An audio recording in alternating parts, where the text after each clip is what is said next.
Hey there, you looking kinda cute. Please consider subscribing and check out our Patreon for more. Enjoy the video. For my next prank at the Royal School of Ballet, everything seemed to be going well. I wanted to prank a good friend of mine at her school. I always wanted to be a girl and thought it would be funny to visit her as a girl at her school to see if she would recognize me. It's not easy to get from our school to hers. At the front gate to their school, there are a few big women who work as security. I saw one lift a car with one hand to silence the alarm when it went off. Their fingers look like sausages, and you can see muscles all over their bodies. Get hit by them and you'll get some ribs. There aren't many ways to get in other than the front door. Their campus is surrounded by a 9-foot brick wall, and anyone climbing over it would be seen right away by the guard. But I have a little surprise for you. I go through it instead of going over it. Along the side of one wall where bushes grow, I cut away at the corner. A few bricks were loose enough to let me through.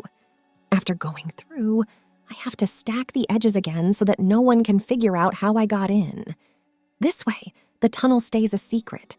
You have to go through the bushes until you reach the area behind the dorms where everyone sleep at night.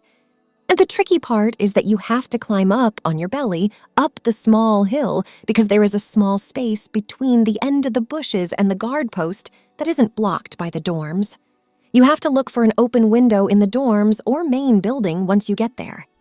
There is an electronic card pass for the dorms that I haven't been able to get around yet. The door to the main building faces the guard post, so no one in their right mind would want to run by them. I'm going to try to get into the main building today. The building is pretty big and has its own theater and stage. It's also very modern because there are hydraulics under the stage that let it rise and fall. Let's check to see if they have a window open on the first floor.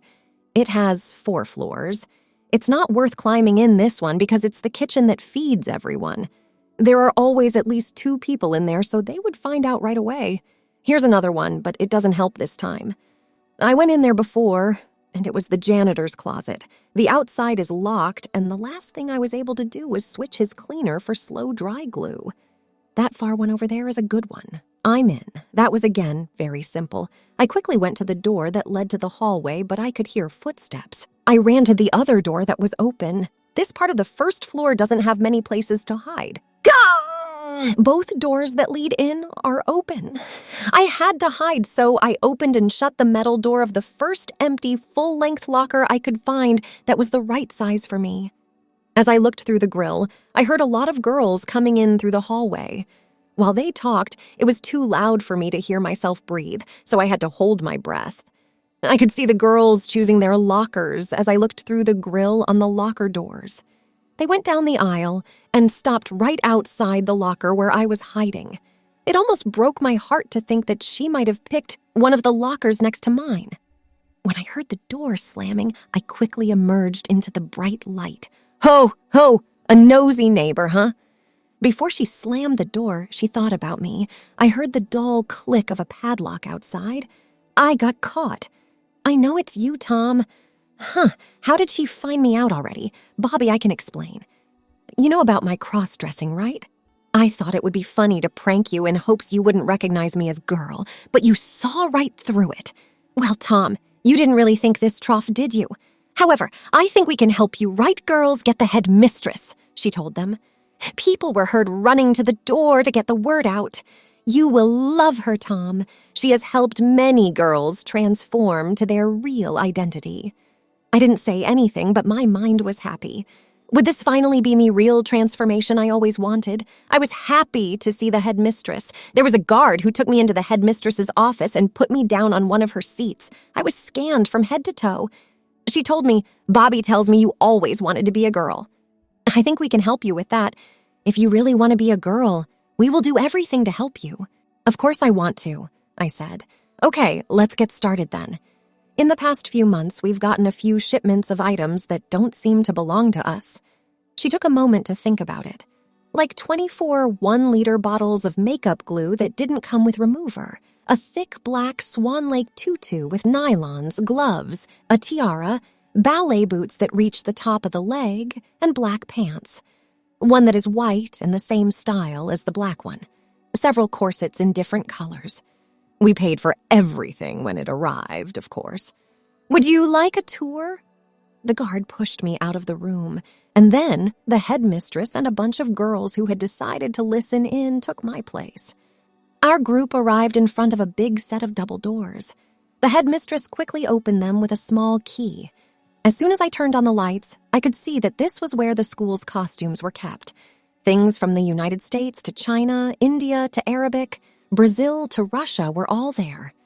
She quickly walked over to the boxes in the middle of the room and took a few things out of one of them to put in a younger box. She then took me to a different part of the school where there was a room for makeup. The makeup glue bottles that I had ordered for them stood out right away. As she opened the boxes, she carefully laid out the costume she had chosen for me. It was the full black Swan Lake tutu, a black corset, and the bodysuit that could be worn by either a man or a woman. She then faced her students and told them to leave the room. She locked the door behind her and then came back. She held out the silicone bodysuit for men and women. "This is the first part of your transformation. You are going to love this, girlie." I pulled it over my shoulders. The suit looked great, and I felt the same way inside. Next, the head gave me the shiny black pants, as I carefully put it all on. The black corset was then given to me. I asked the guard for help because I didn't know how to put this on. She picked me up and helped me.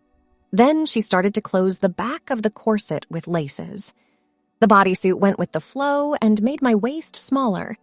The next thing was a pair of black nylons. I had to sit down to put them on, which took a minute. After that, I stood up again because the corset was pushing my pants in even more. Someone pushed a pair of black gloves that reached my shoulders at my direction. The head turned around and pulled out the black tutu, which was the biggest piece of clothing. I was shocked as I looked. The skirt was a leotard with long sleeves that went down to the wrists. A small zipper, about 10 centimeters long, ran around the back of it. This zipper could be used to get inside and put the head through. But the thing that made it unique was that the tutu was 75 centimeters across. 1.5 times the normal size for a tutu, she said. Also, as she moved her hand along the edge of the tutu, it only folded down, so you would need help getting out once you were inside. The guard grabbed both of my hands and held them high above my head with a nod of her head. When she was done, she closed the zipper around my neck. I was told to close my eyes and sit down in front of one of the makeup tables. Before I could feel the ballet shoes slide onto my feet and be laced up, the guard roughly stretched them out. First my left foot, then my right. I could also feel the head putting on makeup with great skill. A wig was also put on my head before the tiara was pressed into it. I had no idea what the wig looked like because it had a standard comb all the way back and a bob at the end. It took the head about 5 minutes to tell me to open my eyes. When I got back, I saw a prima ballerina dressed in a very strange way. This was amazing. I finally could feel the girl in me. They really transformed me. When the head told me to stand up, I fell down on my first try because my 6-inch boots made me walk on my toes, which I wasn't ready for. But she had already turned away from me, and the guard did the same. From the door, she yelled at me to hurry up. I saw her walk away around the corner as I tried to stand up straight without wobbling like jelly. I fell against the wall and used it as a support to get out of the makeup room. The shaking in me wasn't helping at all, and my legs felt like they were made of jelly. As soon as I walked into the classroom, I was introduced as the new student who would be there today. It was easy to see the girls' smiles, and I even knew which one turned me in earlier. They all came up to me and looked at me closely. The next 3 hours of my life were spent dancing like a ballerina while the rest of the class watched. Honestly, it was the best time of my life.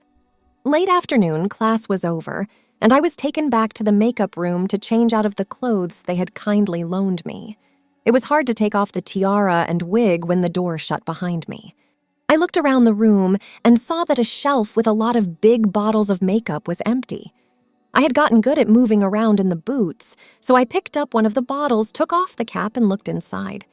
Wasn't expecting to be using so much, but I love a face full of makeup. I opened the door and walked into the head's office while still dressed. Come spend the night. My parents are waiting for me to get home, so I can't.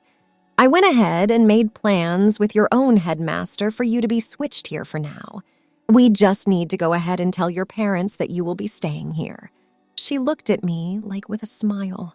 It was finally time to tell my parents, I guess. Honestly, this was a long time coming. I always wanted to be a girl.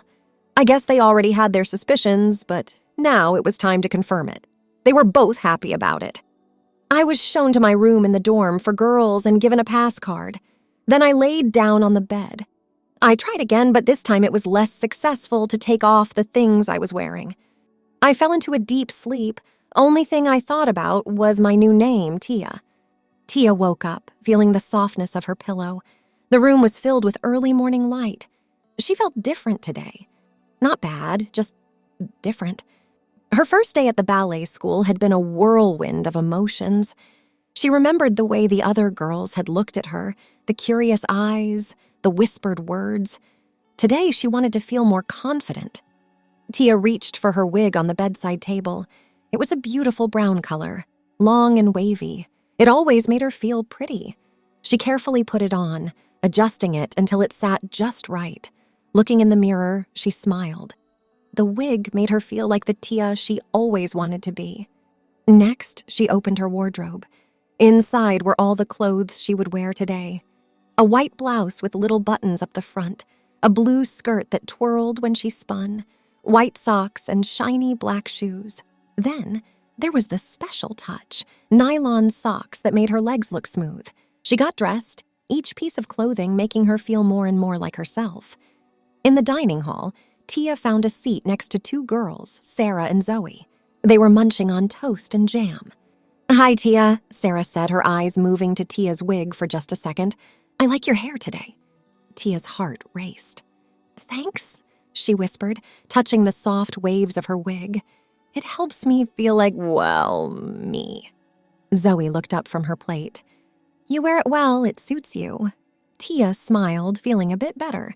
The three of them talked about their classes, the food, and some funny stories from back home. They laughed a lot.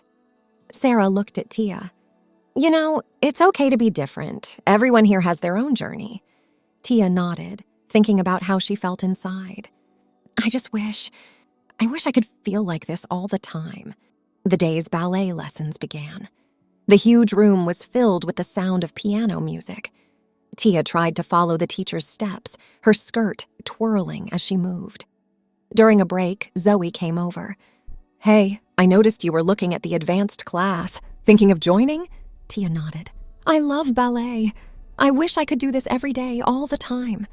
Zoe's face grew serious. "It's not just about dancing, you know? It's about being true to yourself. Is this who you want to be?" Tia thought for a moment, then said, "Yes, but I've heard that I might need to take something, hormones, to help me be who I feel I am." Zoe looked thoughtful. "That's a big step, but if it's what you want, you should find out more." After the lessons, Tia, Sarah, and Zoe sat in the garden. Birds chirped in the trees, and the sun felt warm. Tia looked at her friends. "I want to be true to myself, but it's hard." Sarah nodded. "It is, but you have us, and you have to do what's right for you." Zoe added, "And if that means learning more about hormones or how to be the best dancer, we're here for you." Tia felt tears in her eyes. "Thank you. I just want to be happy, to feel like the real me." Sarah hugged Tia. "Then go for it. Find out what you need to know, and remember, we're always here." Tia smiled, feeling a warmth in her heart. She had found friends and a place where she could be herself. The journey ahead might be long, but she wasn't alone. Thanks for watching. Be sure to check out Patreon for a lot more content and early access to YouTube videos.